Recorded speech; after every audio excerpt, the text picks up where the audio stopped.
Fait que, guys, YouNiversity Podcast, épisode numéro 10. Aujourd'hui, je suis avec un gars qui s'appelle Joël. Oui, a.k.a. Spaceman Dela. Spaceman Dela. T'es-tu correct pour le changement de caméra? Ouais. OK, good.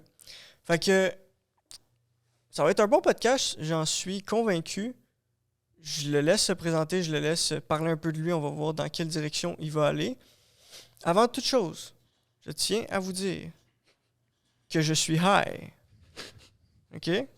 Je veux que ça soit clair là pour que les gens voient les contrastes de personnalité parce que je veux pas... Hey, lui, il était chill, là, il est plus chill. Il est fucké, là, il est rendu fucké.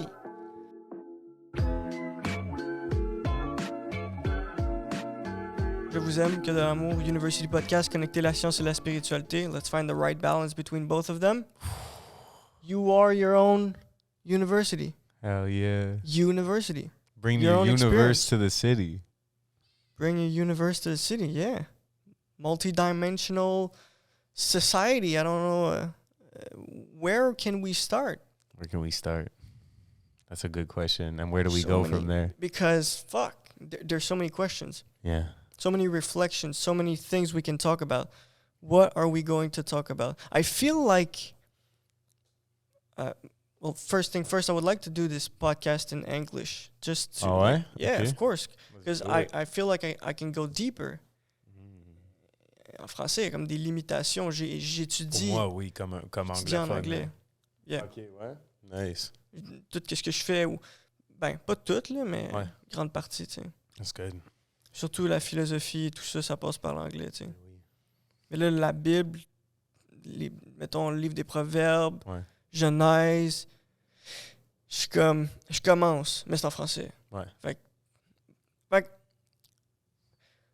écoute, la mission, c'est let's find the right balance between spirituality and science. Mm. Ça peut être interprété de 12 millions de manières possibles.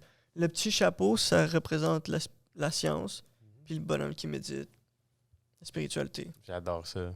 That's puis, beautiful. En ce moment, juste si tu regardes le symbole, tu vois que le bonhomme de spiritualité est plus grand que le bonhomme, que l'icône de la science. Parce que comme ça, je me sens plus spirituel que scientifique. Absolument, ouais. Dans mes méthodes.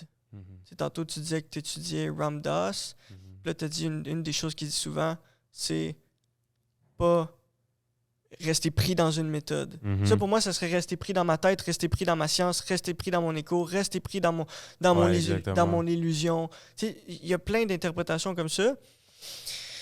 Puis de l'autre côté, la spiritualité, c'est plus orienté vers les autres. Le respect, puis l'équilibre, être humain. Ouais.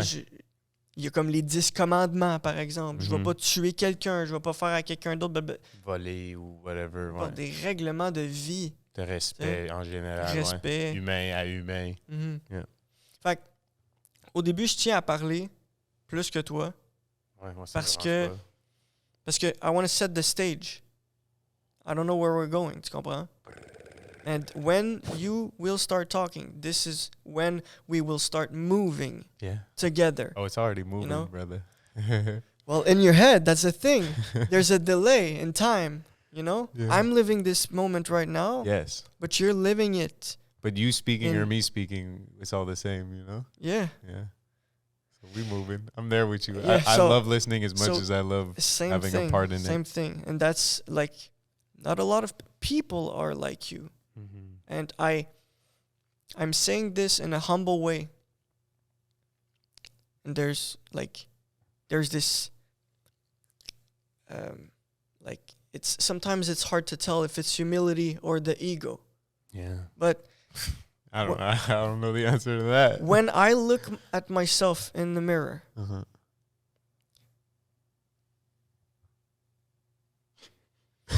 This is getting so deep. Ooh, I might have to cross my legs too, baby. Ouais. Tu peux le dire en français. I can say that I feel different.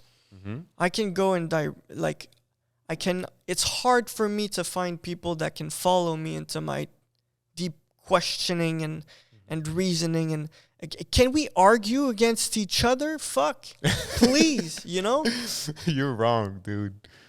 Let's go No, you're totally right, though. Mais je te comprends complètement. I'm there with you. I live in that space that goes that deep. Like, that's my gift and my burden to bear, you know? So I'm sure you can relate with that wanting to intake knowledge and then be open to frequencies and then getting hit with all the shit you weren't ready to know or feel at once, you know?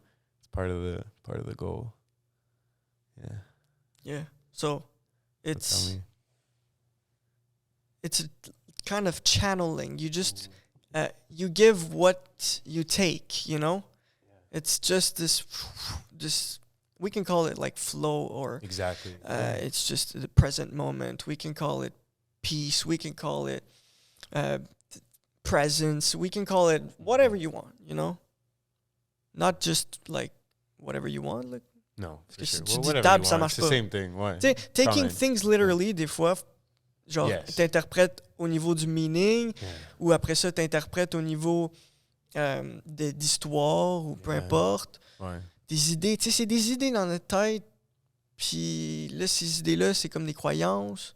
Mais là, ne pas rester pris dans tes croyances. Je te laisse aller dans la direction que tu veux. T'as pas de Je question. te laisse développer. Tu peux pas me genre donner un Ben, un lead. C'est ton podcast. Ça c'est une des choses que Les j'aime gars, genre, faire sur talk mon about podcast. anything. Parce que c'est là qu'on voit le uniqueness. I do it all the time.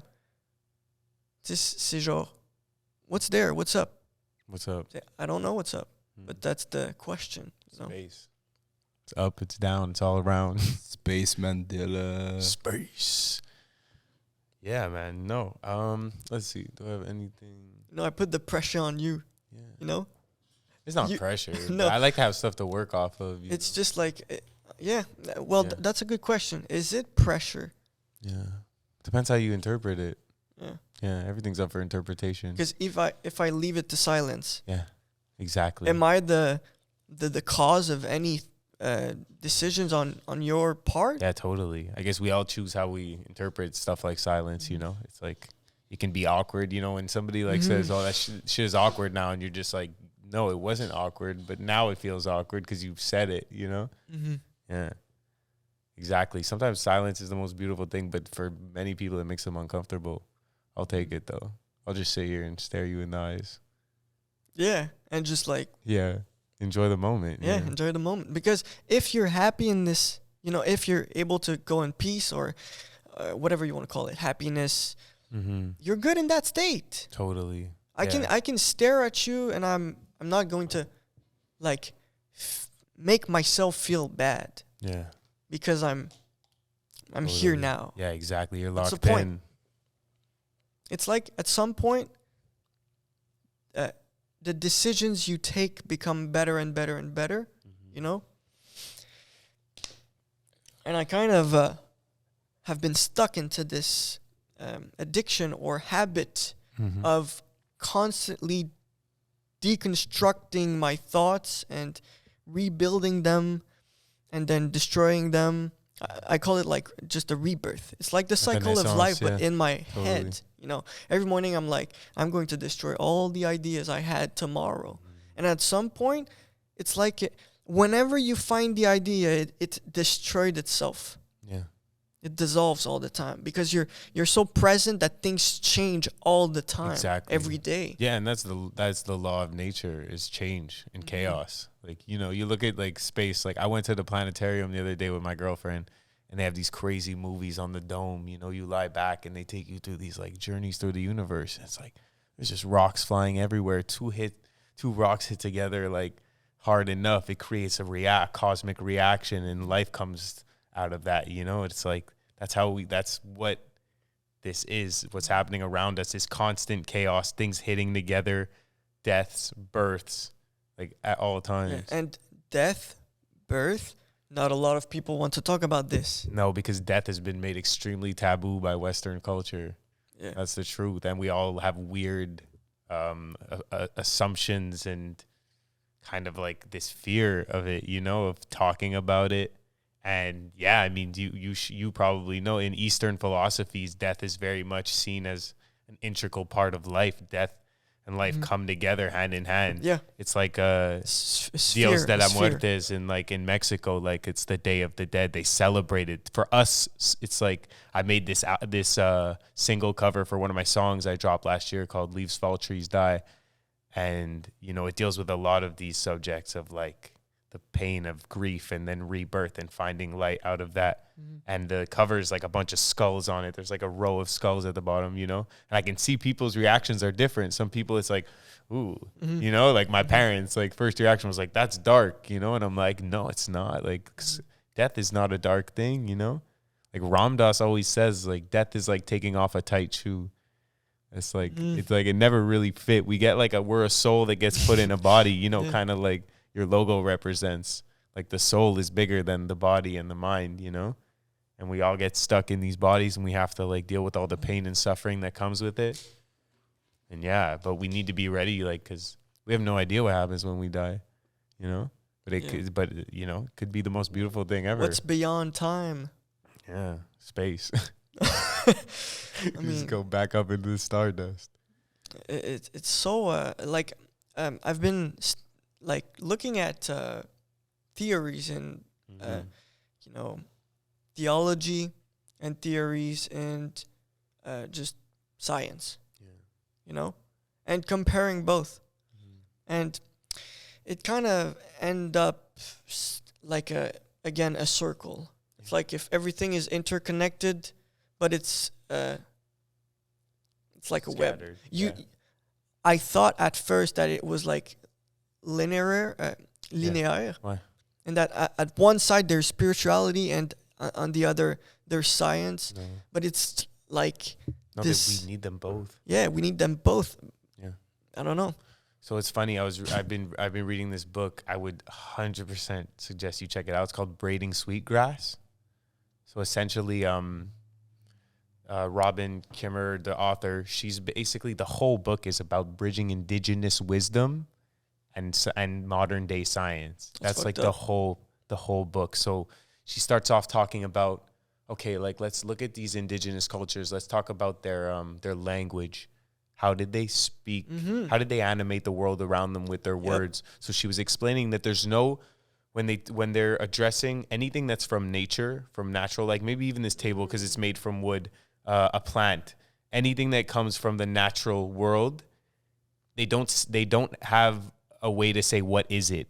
It's who are you? You gave me an image and it's so beautiful. Bro, man. Keep going. Man, when I've been reading these chapters, I swear to God, she writes so beautifully too. I just start crying. Like the way she sums up her chapters, it's just like, I had so many realizations reading this of how I've been disconnected from nature and how that's like the bridge that needs to be built.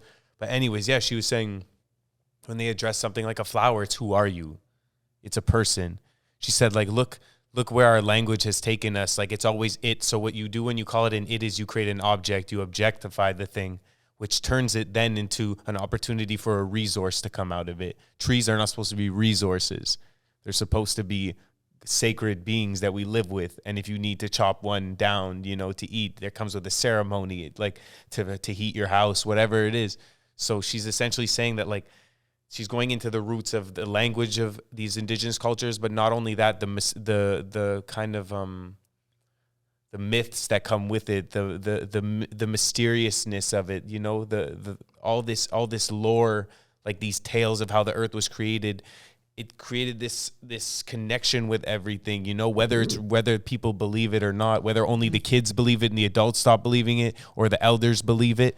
Like it's deeply rooted in their culture, and it's all about, like, you know, humans are not we're not the climax. We're not the top of the food chain here, you know, and that's how we destroyed our environment. And what she's basically exquisitely like depicting in this whole book is that we need to bridge the gap. We need to make these indigenous people leaders to make decisions for our natural world. You know, if we don't, we're already too far. And like the only way back now, like, you know, the only way forward is to go back to these archaic ways of viewing the world, which is interesting because it draws parallels with all this shit that I've been reading as well. Like, you know, Terrence McKenna, he was like one of the mushroom like godfathers.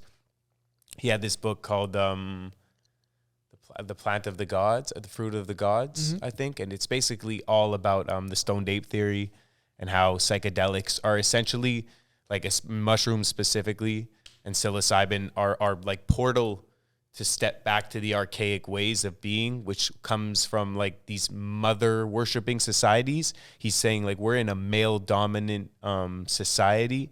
This take everything and use it and like abuse it, you know. It's like no room for emotions and connectivity, you know. And it's like we've lost like such a touch, you know, and we have to go back to the ways where it was like if somebody's going through a mental breakdown, they would treat it like a breakthrough. They would bring them into a ceremony with a community. Now we put people in a mental hospital and put them in a room alone, you know. It's like we've gotten so far from like the healing, you know, and the connectedness. But yeah, it's interesting. And in that book, she also talks about, so she came from an indigenous family. That's why she's drawing these bridges. But she went to school to study botany, like you know, plant science. And she like, I started crying when I read this because it was so like fucking full circle fucked up. She was saying like, she wrote like an essay to get in. And she talked about how when she sees like these two flowers together, like this golden yellow flower with this purple flower, it creates like this wave of inspiration in her. And like, that's why she wants to work with plants. She wants to understand where all these things come from. And, you know, like the director, like read it and brought her in his office. He's like, that's not what we fucking do here. Like we study, we do science. And she was like shut down immediately. And she felt like it was like the colonizers coming in and like stepping on the land. So let's talk about the line between spirituality and science. Because if I'm using a telescope for whatever reason, is it me? It's just an extension of me. It's like if I've been stuck in my head for so long that things are now moving outside of me because I'm stuck in the future. I create things with my mind that appear to me after that I've, you know, it's just like coming. I don't know where I'm going with this. Are you talking about a telescope still? Between science and spirituality, there's this zone where what's the difference between science and spirituality? Yeah. Okay, so I think to advance in science, I think they absolutely need to go hand in hand, and they do go hand in hand. I think a lot of people just get caught in their own minds and don't realize it. But let's say, for example, I think to advance in science, we need humans who are equally intellectually advanced and knowledgeable and educated, but equally spiritually open. I read this book and the author was talking about plant intelligence, but the whole first like 2 chapters he talks about are sensory gating processes. So this is as we're born, we're essentially taking in as babies so much sensory intake. There's no filter. That's why babies will just start crying out of nowhere. Like they're feeling and hearing, sensing, smelling, all these things, right? As we get older, we get conditioned into society, and our sensory gating processes start narrowing to focus on what we've been taught is important, which ends up being social connections, money, like so that comes relationships, to education. You exactly said conditioning, education, society, what do you parents. Do? Like, how do you teach? How do you like take your knowledge and give it to the next human being? Yes. So, I mean, I think one of the things is we need to, I mean, the problem is I think we need to drastically like uproot and revamp our whole teaching system. Yeah. I think from the fucking groundwork up, there's just rotten foundation. So I read this article a few years ago, which inspired me a lot and made me realize that like I was like, I'm doing the right thing, being like a creative person and pushing that. And it was that education in form of art and sounds, and it's beautiful. Yeah, well, essentially what they were saying in the article was they took basically to become, you know, in English we have this saying, we always say, oh, it's not rocket science. That means it's not like difficult to understand. Yeah. It's simple. So it was this creative genius test that was created for people who were going into NASA to become rocket scientists. Mm-hmm. They had to be able to go through these certain questions that were very open-ended and find a creative way around the problem to create a new solution, because there are always many solutions to everything. There's never just one solution. That's so Okay, so they took that's fucked up. They took this test and they created a simplified. Because that can mean a lot of things. So they created NASA educating people in a certain way so that they think they know, but they don't know because they're using science as a So the prediction tool. Yeah. Like with mathematics. Like mathematics were born. Yeah. Someone created those. Why? I don't know.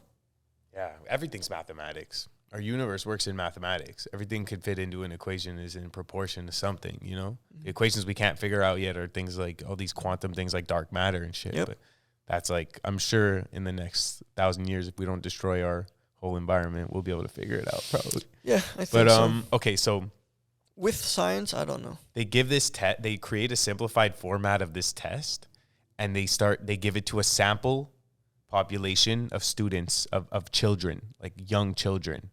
Right, they start off at like 6 years old,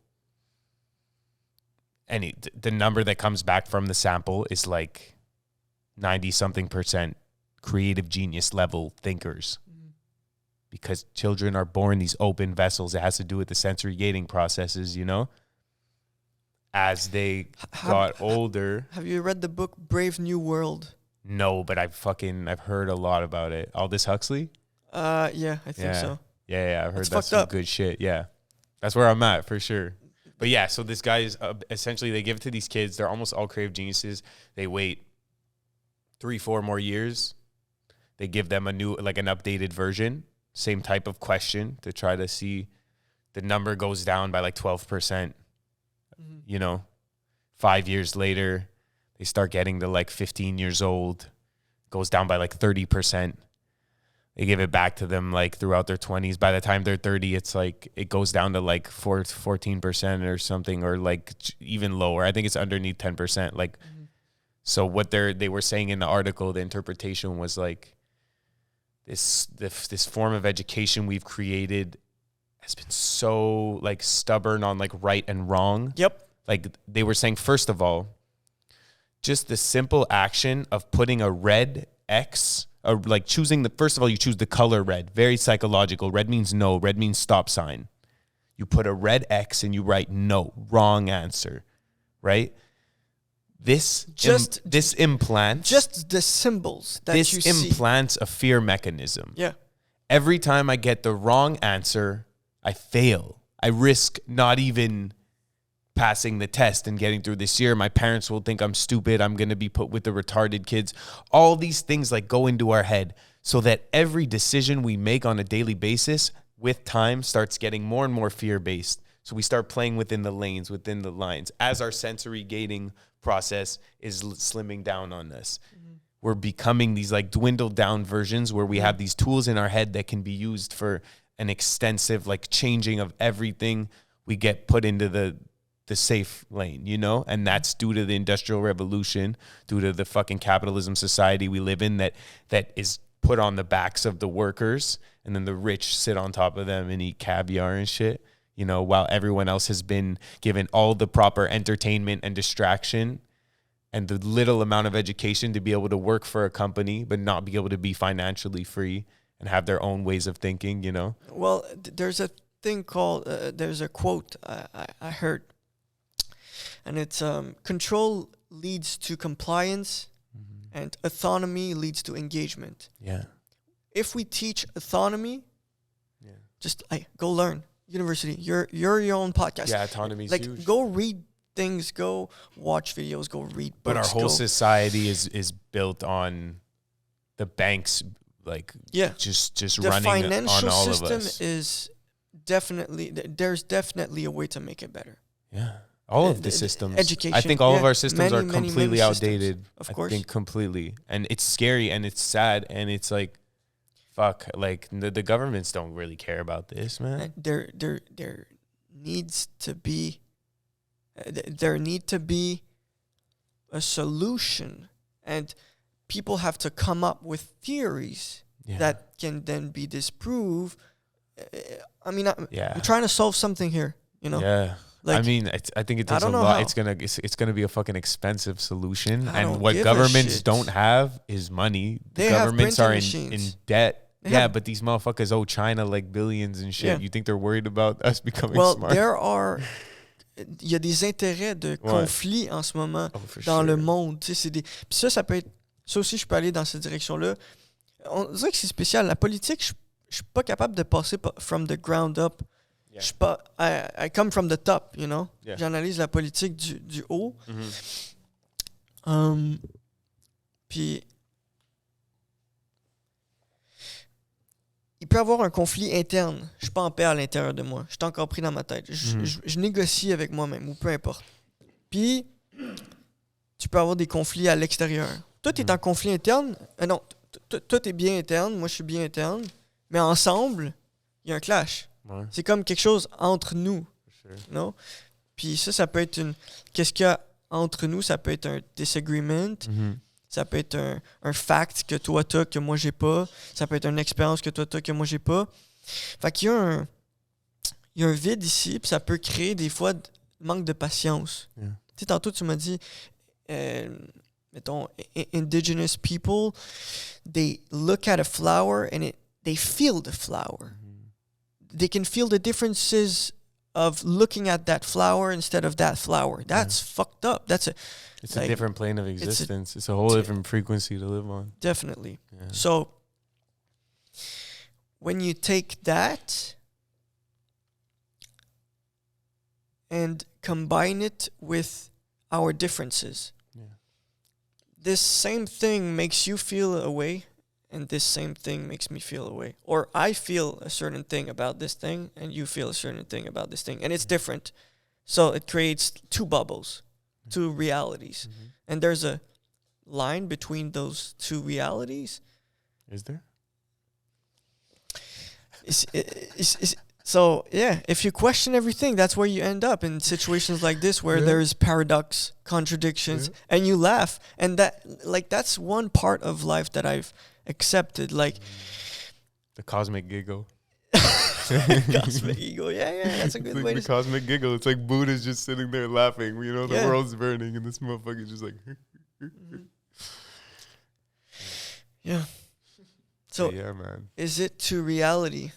Or we are the same reality experiencing itself, or the same universe experiencing itself? Yeah, that's a good question. Because I don't know, or do I? You know, I don't know if you know things I don't know. Yeah. Parce que si toi, tu as eu certaines expériences, on pourrait s'imaginer une réalité où est-ce que moi aussi, j'ai vécu ces expériences-là dans le passé, ancienne vie, peu importe. Est-ce que cet instant-là, il est unique? Ou c'est prédestiné, puis c'est juste comme un délai de... Fuck, man. See, like, I can't answer those questions. I would be so audacious to fucking answer that shit. Like, if I thought I had the answer to that... Hubris. Yeah. But, I have no idea, man. I think there's so many possibilities, you know, with what we see in science. There's so much room for interpretation. Like, in quantum, it's like we don't even know how many dimensions we're working within. There could be multiple timelines at all times, and then a decision we make in a certain situation splits off into two timelines, and there's like the one where I could have answered you this way and the one where I could have answered you this way, and it creates a whole different butterfly effect. You know, I have no idea. I don't know. I think there's a blockage there. Of course, but that's what's so beautiful. One thing I've realized, through, like, I do also love knowledge, and I love to learn about science and the facts that we have or the studies we have. But I also love to fucking revel in the mystery. And when discovering my spiritual side, it's been like, one thing I've realized is I don't have to have the answers. Like, it's beautiful. We're not put here to understand everything. If we did understand everything, maybe it would just ruin all the magic that we get to experience in our lives, even if it's a few little moments of magic and glimpses of the mysticism that our universe has. I don't want to lose that. that's part of what we don't know, because something happens and we're like, we get like a shiver down our spine, and it's like something just went through my visceral whole being, and I don't know what it was, and that's so beautiful. And that's where we have poets come in and create metaphors for those things. And they talk about how the sun came in and hit their cup of tea and how the honey tasted. It's like we get people that can come in and kind of tell the language of the universe, but there's always a little mystery. And I fucking love that shit. You know, I was having a conversation with one of my my close friends, and he's like the younger homie too, who does music, and he kind of looks to me as like a mentor or a guru, whatever. He calls me his guru, but I'm just like, I'm not a guru, you know. But everyone, I guess, can find these guides in every form, you know, like you were talking about your friend there too. Call it whatever you want. Yeah. Gurus, teachers. We would get into these, like when I was living at my last apartment, he would come and stay over and like just cook up and use the studio. And we wake up in the morning, have some breakfast together and stuff.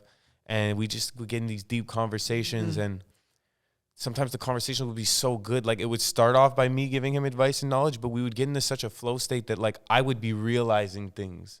He's teaching me, I'm teaching him, I'm downloading like these ideas because it's so inspiring. And at some point I was just like, you know, he makes music too, I make music. And I see that he's a very, you should have him on the podcast, so we would love this type of shit. He's a very intellectual dude. He likes to try to figure out like the root of things, like why. And I understand, because I was always like that too. But I realized what I told him was like, bro, like it came to me when we were talking. I was like, first of all, like, don't put so much pressure on yourself. I was like, our music does not have to be the answer. Our music, in fact, is the question. And I was just like, I fucking hit myself with that one. And I was like, that's carried into the way I make music as well, you know? Even though I've been doing it for a certain amount of years, he's been doing it for less. Like, we both got to that moment together. And I was like, dude, it's like we are just the ones who ask the questions. That's what art is for, I think, you know? Do you remember a moment in your life where, I don't know, you read your first book, or you encountered someone, t'as rencontré quelqu'un? There's a moment that changed everything else. Like there's like at the beginning of your life, in your teenage years. I don't remember, like man. I don't know. I had a big imagination. I was surrounded by a lot of love too. So I think in a sense there was a lot of like magic in my life. I like experienced a lot of music as a child. I do remember just like listening to certain songs, and they would just like do something to me. Like they would just, that's why for me, music was I was saying, I would ask questions, you know. I was the most like inquisitive kid in almost all my classes. I would like ask a question about a question. I want to understand why, you know. But when I listened to music, I would have no questions. I would just be like, this makes complete sense. The way this guy sang these words on this guitar riff and that drum that comes in, I was like, that makes sense. It was like the first thing. So I do remember just getting so deep into songs I would listen to and just being like, oh, like start imagining things and seeing movies and like colors. I think music was a huge one for me, unlocking that. Okay. And then I would say in my early adult years was psychedelics for sure, because I rediscovered like the thing that got me so deep into music, you know, and what I was looking for, you know, those little magical moments that just like, it's all the little things around you. Everything starts making sense when you really pay attention, you know? Like that feeling of like, I am one. When you're able to, sorry to interrupt. No, go for it.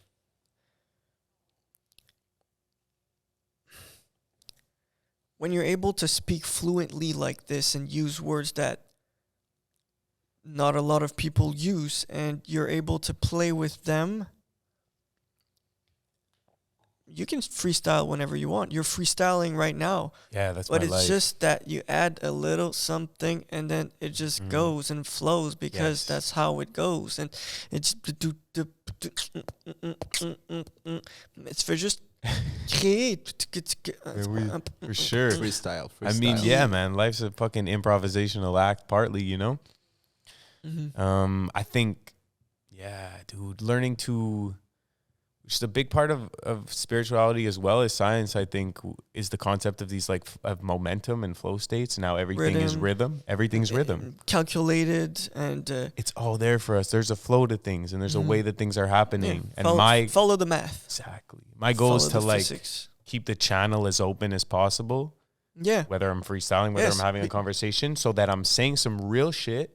This is coming from me genuinely, and it benefits everybody in the room because I'm reading the room. I'm feeling vibes, you know? It's like... So you can feel more with your sense, with your perception, with your imagination, but you can also do more physics on paper. Yes, you know? You have a basis of, you know, like look at improvisational jazz and stuff.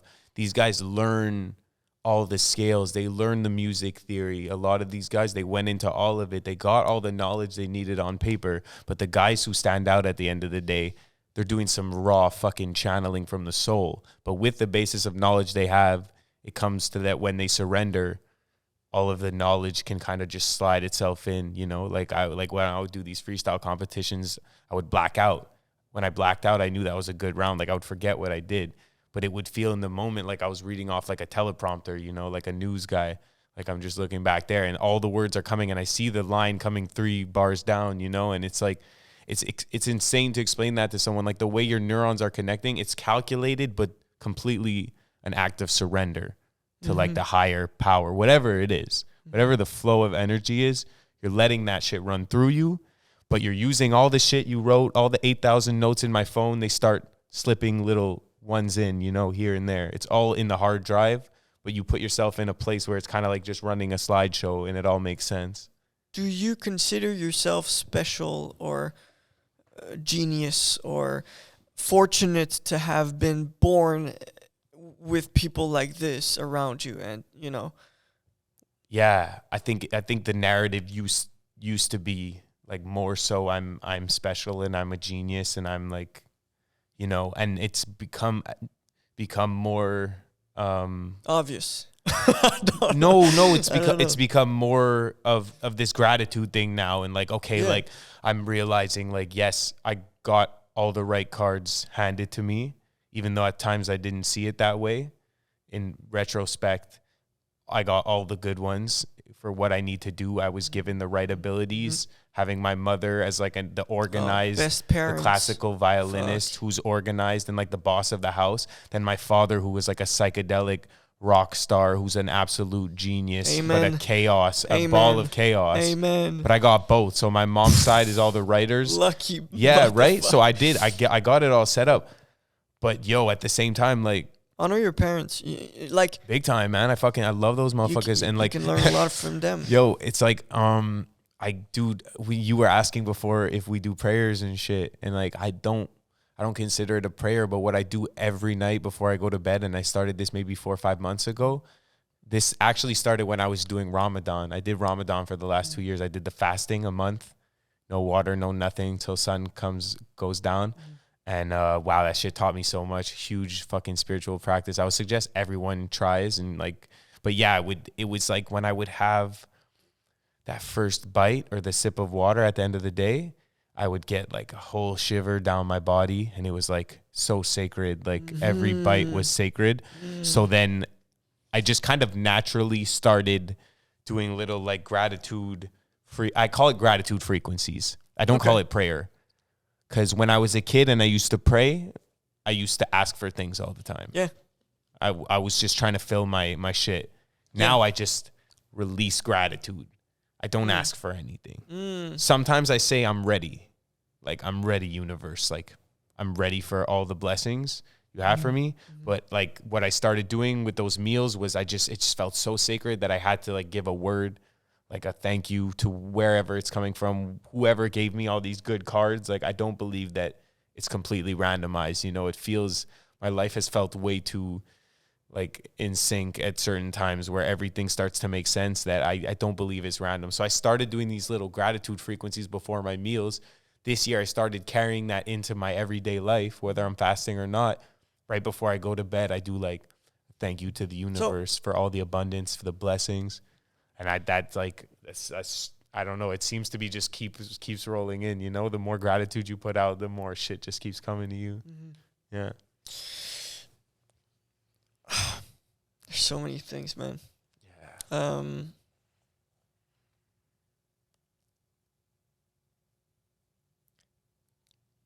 See, like looking for the right balance. Let's find the right balance. Yeah. Who am I to judge? Who am I to say that this is the right balance? There's always going to be like... You know what? Yeah, Alan Watts always says, and I fucking love the way he puts it. He's just like, you have no fucking clue what's best for you. Fuck. You have no For you. clue what's best for you. So to go out into the world and start making decisions for others, he even uses an example that I think is completely fitting and has a lot to do with the way we've lost touch with spirituality and the indigenous wisdom. He says that's basically what the colonizers did. The British people came, the French people came, and they said, we have an economy, we have guns, better ways of hunting, better ways of going to war. So we actually are more advanced than these people. So let's come here, let's erase all of their shit because they're super like stuck back in time.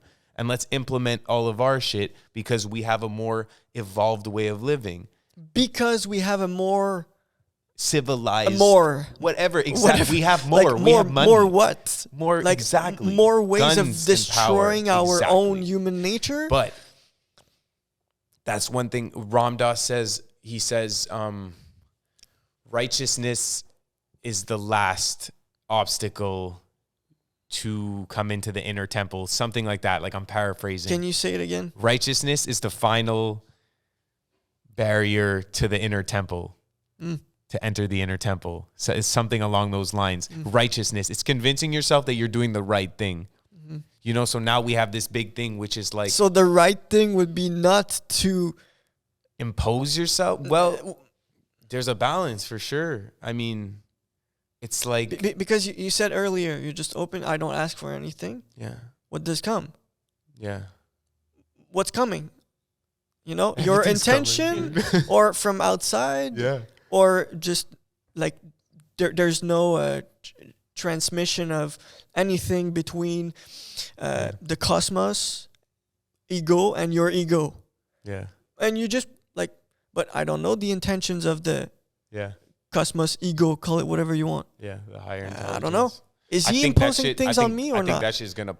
The way I see it is that shit plays out either way. Like the way that the cosmos is proceeding, like that's gonna... There's a way that things are gonna happen, you know? And like we gotta like sometimes the more we impose ourselves, the more we're stopping the flow of things. It's as simple as that, you know? Well, let's have an image. I Yeah. suggest an image. A big system. Yeah. Circle with, enclosure. So Okay. there's limits to that system. Okay. It's an idea. Maybe there has no limits about that system. But you or Earth or like it's a small system in this big system. Yeah. So Exactly. if I'm doing anything wrong, it's still a big system. Yeah. So maybe I'm doing something wrong. I'm being kicked out of the system. Yeah. Is it even possible? Can the universe take a shit? I don't fucking know. I think on an energy basis, it's kind of like water. Like the other day, I was just taking a bath, and I just like started like touching the water, and then I was trying to touch it as lightly as possible. And even when I felt like I barely touched it, it would create a ripple effect that would like spread throughout the whole thing. Mm-hmm. And I was like, damn, like I think every action we take, even when we think like it doesn't matter, it's not part of the bigger system, it does have an effect, you know? So it is contradictory in a sense because it's like everything's happening and we're nothing, but we also like everything we do creates a reaction. So who's your dad? Who's my dad? Basically a fucking genius. My daddy. Yeah, he is a fucking genius. If you saw this guy play guitar, you would probably shit your Like- pants, dude. Can we pull up a video? Yo, Jamie. It's like the Joe Rogan podcast. We can. His name is We could. Jerry Davidier Jr. You can. He's a fucking genius though, man. He's just a fucking... Oh shit, Pornhub. Connais-tu l'émission pour les enfants Arthur? Comment t'écris ça? Jerry. E-R-R. Ouais, espace D-E, espace V. Yeah, there, the first one. Good? Yeah.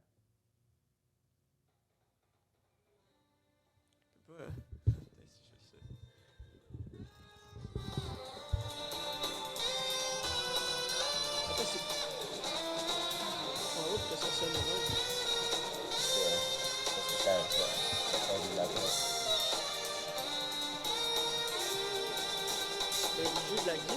Ouais. Et ça sonne. C'est pas trompette. Fais genre un solo après.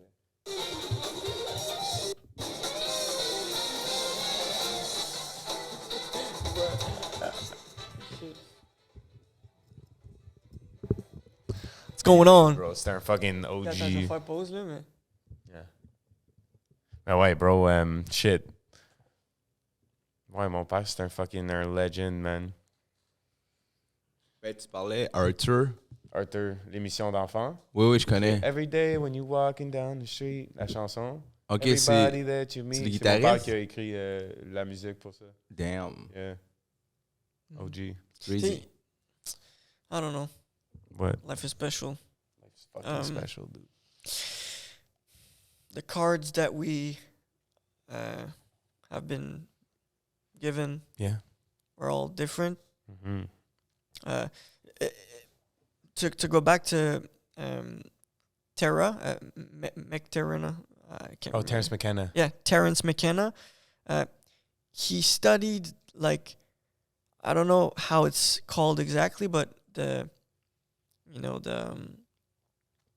nature based on the geolocations Yeah. of continents and resources, how Yeah. they're split out across the earth. Absolutely. And just if you simply take these variables, you can understand a lot of things. Mm-hmm. Still taking variables mathematically, Yeah. you can understand so many things just with that, Yeah. Absolutely. And I don't know. And okay, I would go into that direction.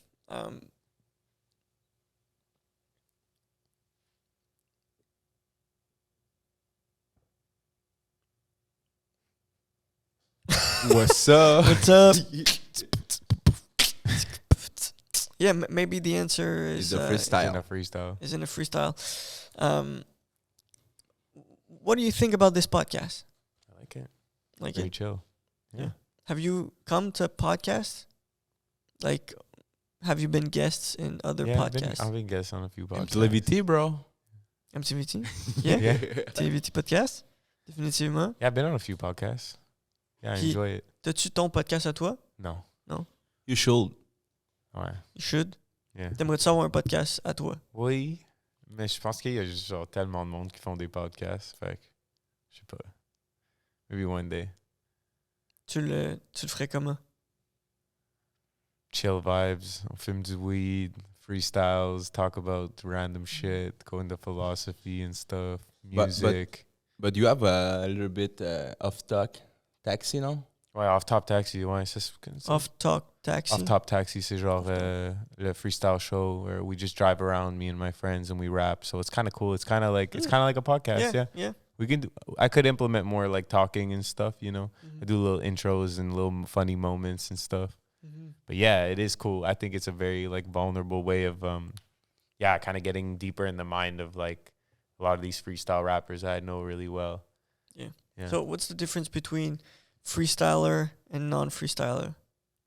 I mean, I think it's a totally different, it's the same craft in general when it comes to like rap and hip hop, but it's two totally different swords that you have to sharpen. Like that's what I would say. It's two totally different swords in the sense that I started off writing. Writing is a whole vibe in itself, man. It's a beautiful way to get your thoughts out and to structure things and to, you know, put various syllables together and get technical, right?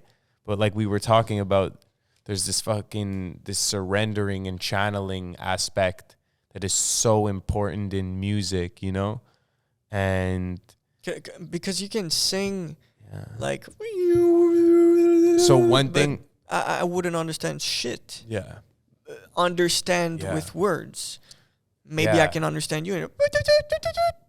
Danger, you know? Yeah. Well, I think so. Yeah. For me, it was really important to get good at writing and stuff.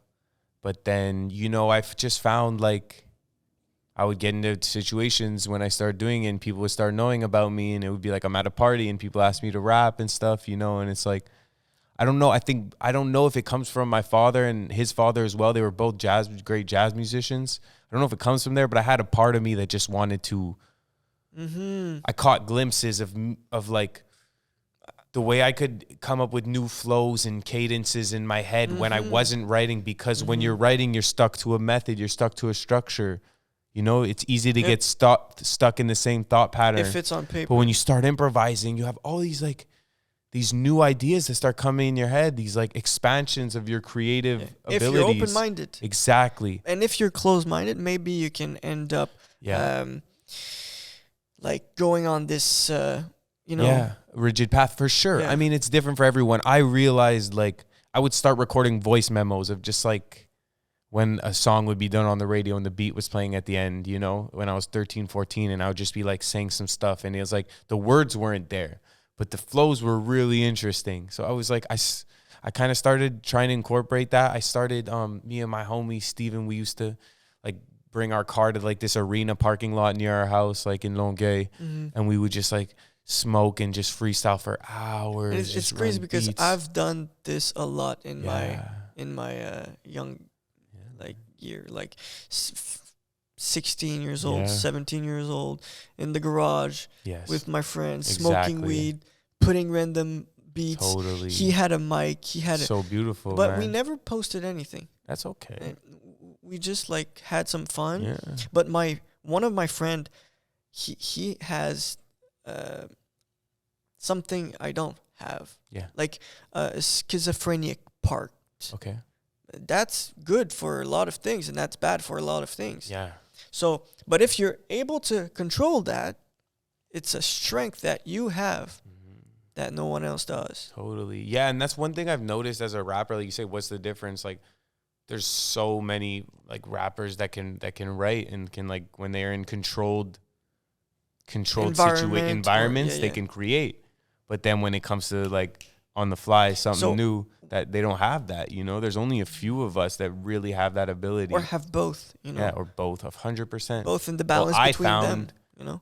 I found that like I had written so much at a certain point. Like I've written so much every day. I throw stuff in my notes, you know, and a lot of it just kind of disappears. But like I said, it doesn't really disappear. Oh. It's somewhere back there. Yeah. So when I start channeling, it comes Keep through. And one thing I noticed was like I got really into jazz music, maybe like only at like 18, 19 years old, even though I was always around it, but I always considered jazz something that was just there. But anyways, I listened to this Miles Davis record and I was like, oh my God, like I was so into words and like bands with lead singers who took up a lot of space and rappers. And I realized like this guy's telling a story with no words. And you know what it's all about? It's all about tone.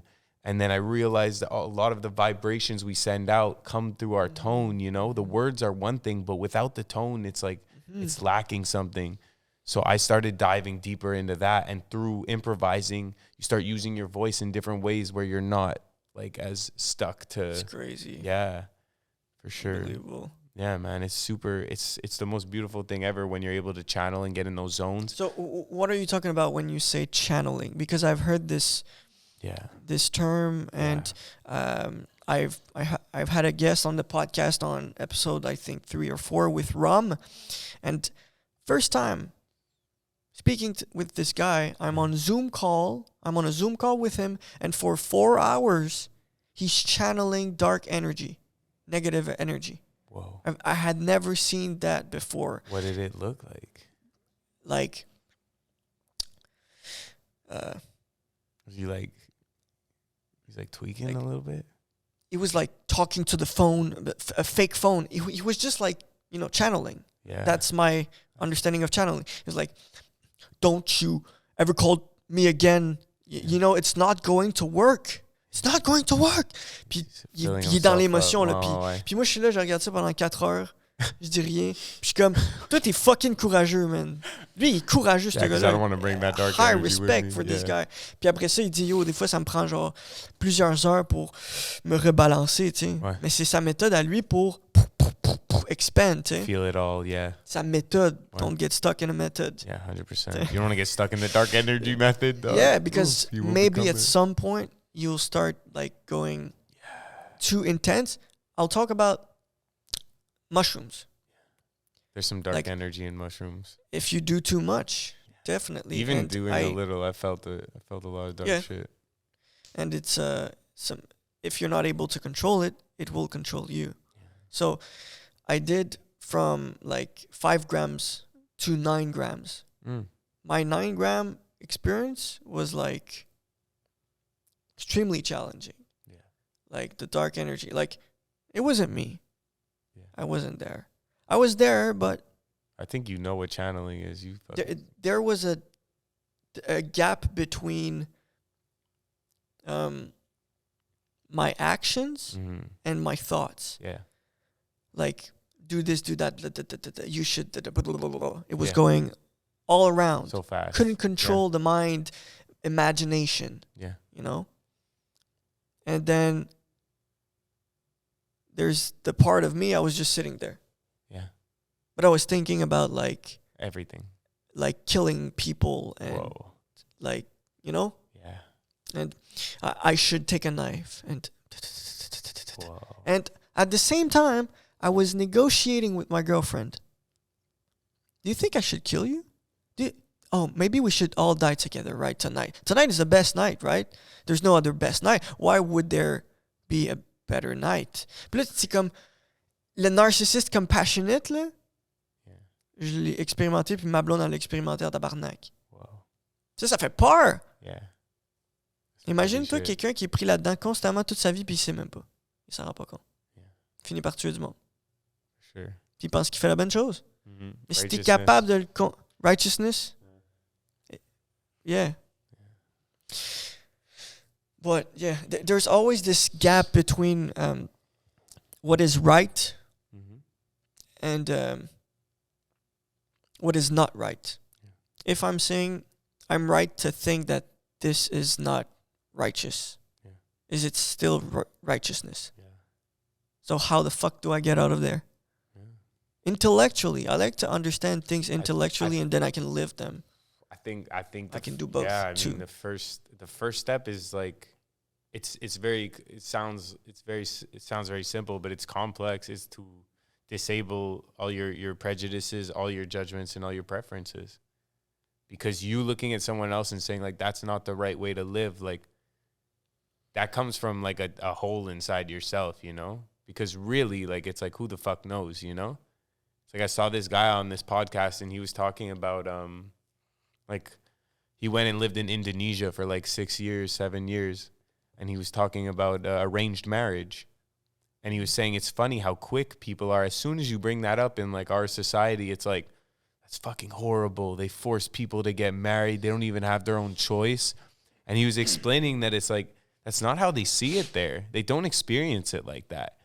They actually like a lot of the fucking crazy ironic part is a lot of their marriages end up lasting way longer than marriages here. Because we chase our desires and we think we're free because of that. But they get stuck with somebody and they're forced to work on it, which creates a camaraderie and a family that sticks together even when hit with adversity. Whereas here, everyone divorces. And keep a family together, right. Keep a humanity together. So within our system, people are so quick to be like, that makes no sense. That's horrible. That goes against human rights. But it's like, there's no better or worse. There's different. People developed in different ways around the world, you know? That comes to my big question of the moment, for me at least, unity and uniformity. Uniformity meaning everybody's the same. Everybody thinks the same thing. Everybody does the same thing. It's just like we're all like everything is extremely similar. Yeah. And on the other end, unity, I understand you. I can keep being interested in learning more about you. Yeah. So I respect you. I stay open, but I disagree with you. And because I disagree, this will be reflected in my behaviors, actions, and this will impact the world a certain way. Yeah. And I'm going to impact your reality indirectly. So you have to be patient, and I'll have to be patient. And we'll work together and find a way in. Yeah. A way like... Totally. I don't know. I mean, I think, okay. So yeah, I think unity over uniformity to a certain extent. I think we all need to embrace and learn to fully love our individuality and whatever makes us special on one level of things. That's like one level. We need to all become the best versions of ourselves, you know, and feel good about how we're different or how we're odd, you know, like embrace our quirks instead of having people demonize them and create insecurities. But that's on one level. I think on a deeper level than that should take up a bit more importance. We all need to realize that we have the same primal human needs, which is survival. We need to be fed. We want to be nurtured. We want to be loved. We want to be accepted. We need community. We need people around us to pick shit up when we can't hold it. And at the end of the day, that needs to proceed over the individualization. But I'm saying we can have both. Like I think it's always both. It's a paradox. We need to embrace how individual we are, but stop thinking that like just because we like it this way, it's the right way. And I also think people need to be extremely careful of being split up and manipulated by higher powers like the media and the corporations, because we obviously have something within our psychological makeup that makes us want to take a side. Look at sports, look at politics. People love grabbing one side and going against the other side. I do think that's part of our nature. It's righteousness, totally. And like, you agree with me, so I'm going to stick with you and only hang out with you and have you feed back everything I'm saying and agree with me. And then when somebody doesn't, I kick them out of the friend group and separate from them. And they're on the Trump side and they're on the Biden side. And like all that shit needs to end, bro. Like that's the problem. We can all be different. But when we sit into a room together, families should not be fighting over politics and money and all this shit. Like that's man-made. The unity, I think, is intrinsically part of us. I think that love is the dynamic energy that rules over here. Yep. And yes, there's dark energy that's always going to find its way in. But we have to be really careful when we start feeling righteous and we pick a side and we start separating ourselves from another group. You know, like part of the spiritual path is realizing there's no me and them. We're all the same. It's tatwa masi. I have it like tatted on my chest. It's a Sanskrit word that says, thou art that. Every time something bothers you in the world, like we were talking about triggers, it's a reflection of your inner being in the world that you have on the inside. Yeah. So yeah, I think we need to find some kind of balance where we can really be ourselves, like genuinely and relentlessly and authentically, but also just like stop separating everybody, you know, and putting people into categories and boxes just because they think a certain thing, you know? Yeah, but is this inevitable in the society, le niveau sociétal, au niveau des humains? On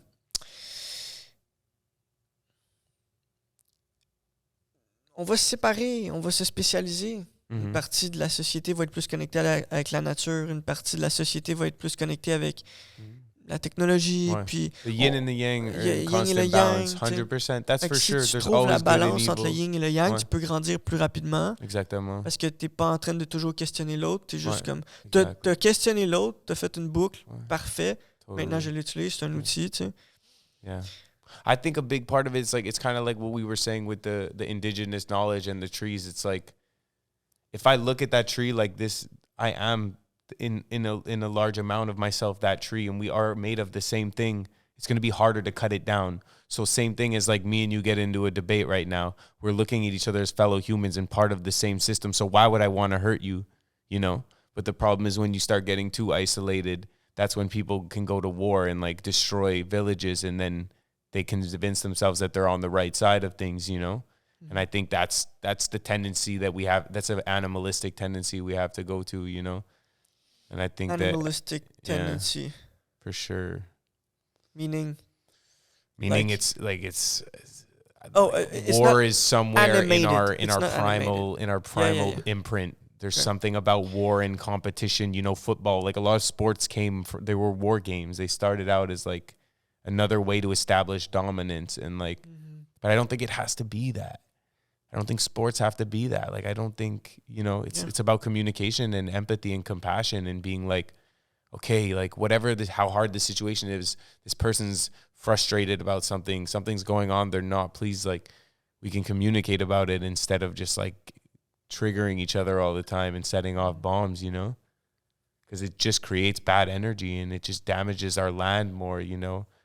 Every time a bomb gets dropped, every time, you know, we turn on each other, I feel like it definitely puts out some weird ass fucking energy. So that brings us into business and politics, or money, or exchange of value, exchange of time, offering, giving, love, how to share, education, transmission. There's so many fucking words. And there's this gap, I think, in this current model of power distribution around people. In business, there are some things we could make better. In politics, there are some things we could make better. And both are like working together. There's a gap between both of them, you know? And I still haven't figured that gap out. It's like if c'est la tour de Babylone. C'est le gap, il est là, tu sais. D'un côté, la personne a dit oui, c'est bon, qu'est-ce que je fais, puis elle imprime du cash. Puis l'autre côté, la personne est genre, j'ai pas une autre solution, donc I guess I'm doing the right thing. I don't fucking know. How do you see business, politics, printing money, making money, exchanging value? I think it's hard. I've always had a weird relationship with money. Like it seems to come to me. And I've always been like, I've never had trouble finding jobs and stuff. Like, shout out to white privilege. But I've been like, but I've never been attached to money. And that comes a lot from my parents. My parents were very generous people. And I embodied that. Like, I had a job first out of all my friends. I had a car and a license first. And I would give everyone lifts. If my homie didn't have money, I'm buying McDonald's for all of us. Like, I'm not going to eat alone. You know, that was always my philosophy. And it's been hard becoming an adult and having to face like the real world, you know, even in music and business, having to work with people who I've like considered myself close with. Then when it comes to the money side of things, it's like they're trying to make sure they get all that they can out of it. And it's like always this trade-off. I believe that, you know, Ram Dass talks about this. I was listening to a talk the other day and he was saying that, you know, everything we give material value to, it's the energy that we're putting into it that creates what it is to us and the value. And he was saying if there's some kind of like energy flow to money, he's saying it makes sense that when we keep it to ourselves and we become greedy with it, there's some kind of flow that gets disrupted there, you know? Yeah, because you only absorb. And so I believe I don't know, like you could call me an idiot, you know, and not logical, but I get it and I use it and I put it back into my beliefs, my business. I put it back into my relationships and people I love. I give gifts. I love the love language of just giving stuff to people. Like, here, you like that hoodie? Just take it. Fuck, I have like 12 more. You know, it's like, doesn't mean anything to me. My connections are really what's important. And when I'll have 3 hoodies instead of 10, I'll go buy 2 if I want. Exactly. I don't care. Yeah, it's just, I think that's kind of how I view it. I mean, it's hard because you have to realize that like a lot of people don't think that way. That's the hard part. I try to surround myself with people who are just generous at heart, you know, but there are people who were raised, went through certain traumas in their life where their philosophy on money is much more like get as much as you can, always make a contract, fuck somebody over before they fuck you over because they're for sure going to try to fuck you over. That's your financial education in modern age. Totally. That's fucked up. And we have to be careful. Yeah, well, that comes with this fucking, capitalism, this capitalistic, like, post-industrial system we have. So that's a good timing, you know? You no talk, signal. We're talking about, like, our outdated systems. Yeah. And bing, there's no more signals. We have destroyed human nature because we're fucking dumb. We have checkmated ourselves. Yeah. Humanity has checkmate itself. Come on. Like, are we really going there? How can we go through these systems and modernize them with the public and with the private sector at the same time? You know, the gap between the private and the public. It makes me think about, mettons, certaines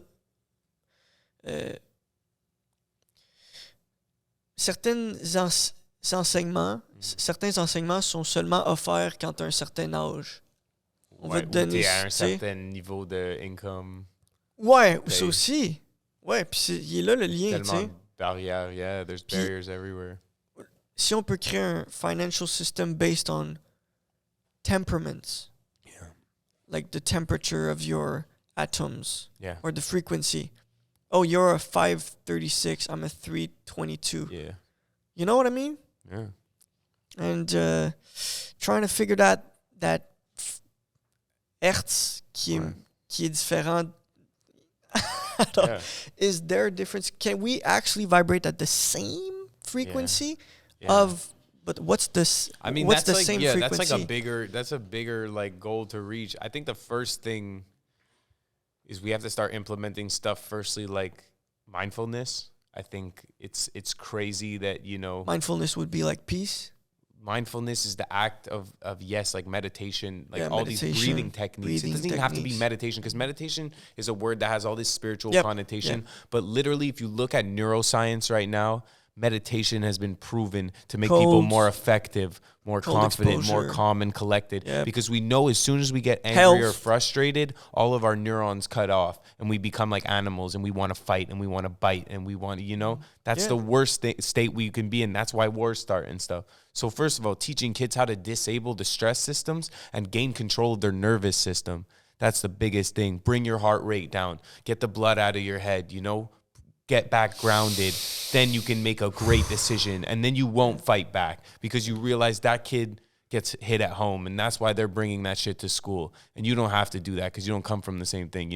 If I wish I had these things, because I used to get into fights and shit, and I hated that, and I hated the fact that every time I had to like throw a punch, it felt wrong, and if I was taught as a kid how to disable these situations, imagine how much further our society could be if we were doing that on like a larger level. And the other thing I think is agriculture, bro.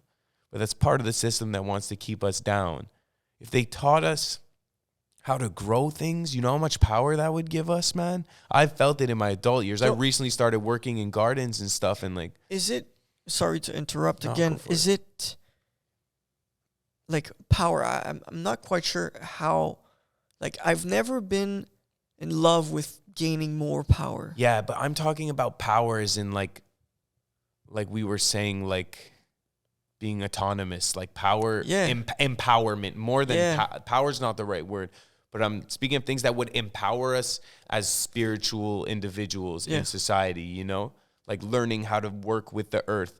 And like, some of these kids who grow up to be these corporate executives, if they maybe were forced, instead of being the rich kids in the house that had a maid and everything, if they were forced to go work in the dirt and they had a connection with just their mom's backyard, maybe they wouldn't make those decisions to put the pipeline over the whole land. Maybe they would feel something for that piece of earth because it's the same piece of earth as the one in their backyard, Like, these are big concepts, but like, things we can start doing, like by having community gardens, by having meditation classes for kids. Like, I think, of course, because it's like psychedelics, like we said, for know thyself, bro. In mental environment, like totally, man. And if you're down, we can do a podcast on psychedelics. I would be so down. Because I love doing psychedelics. I love to talk when I'm on psychedelics. It would be funny as fuck. And conversations go deep. And je vais être là, gonna be there. Yeah. And I mean, if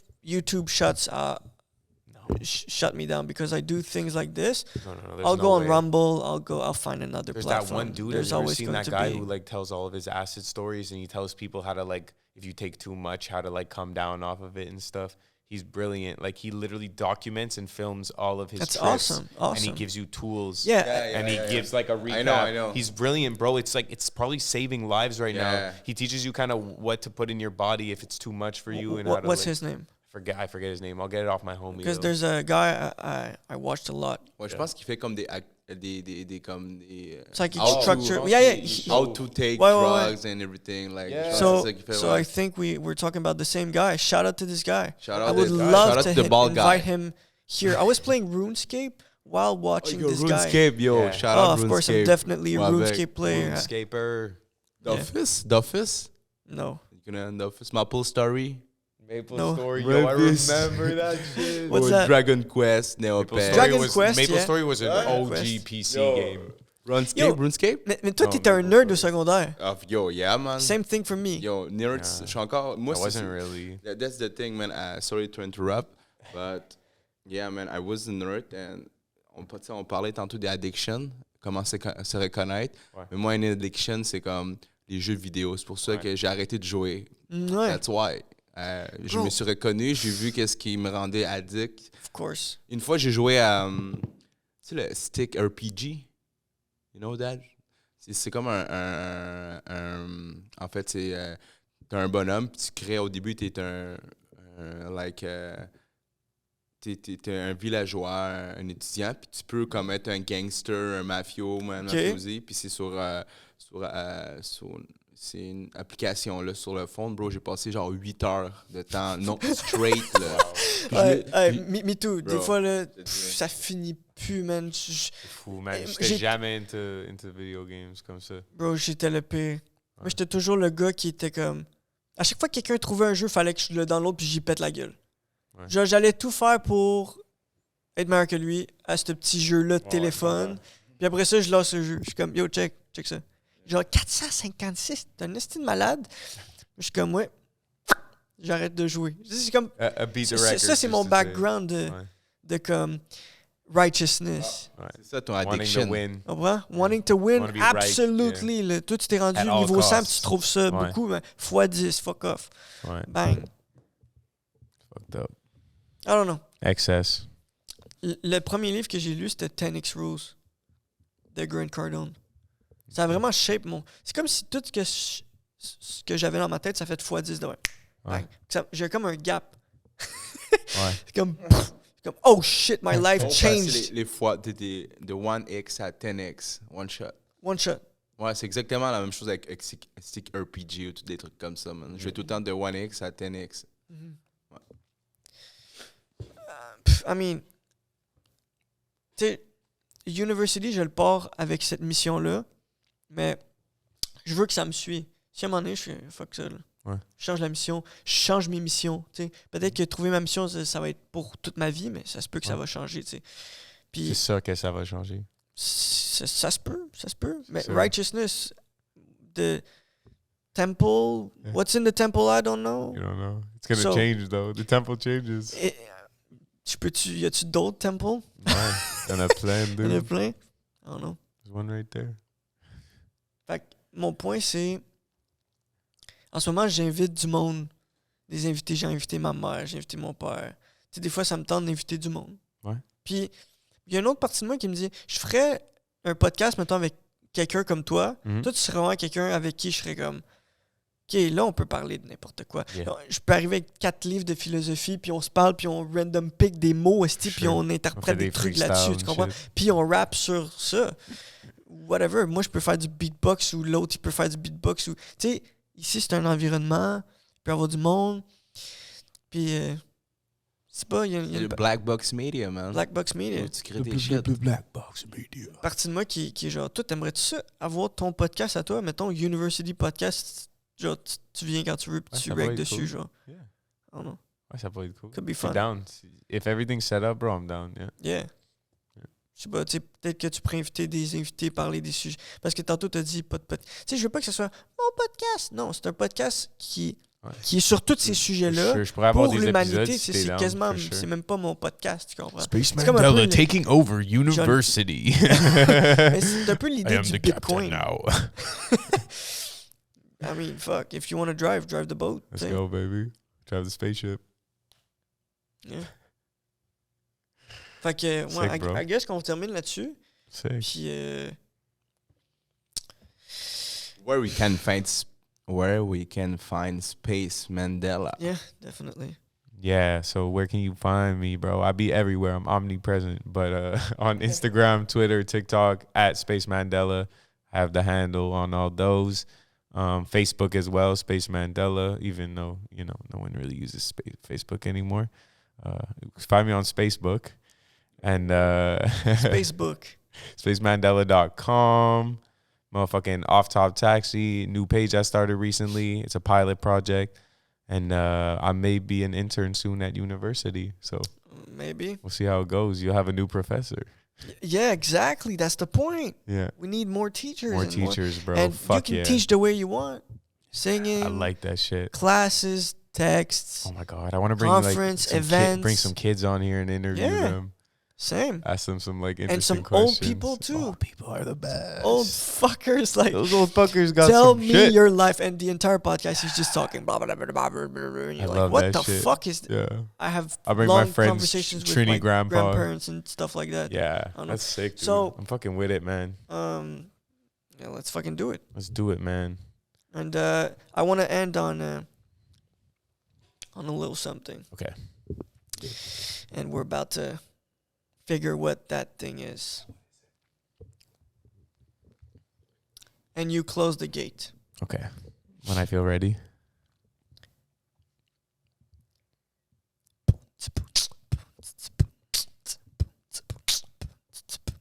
Yeah. Okay, we back in the building, filming a little podcast. And when I pull up to a crib, you know it's all ass. I'm not going fast, slow as the turtle, but still going climb over every single hurdle. Yeah, I feel it going in the atmosphere. I knew my path was near, but shit, I had to veer and steer, cause I am the captain and the pilot. I be on my high shit, take it off the island. Whatever we vibing, still hop inside it. She told me dive in. We was just going in, riding, late night just cruising.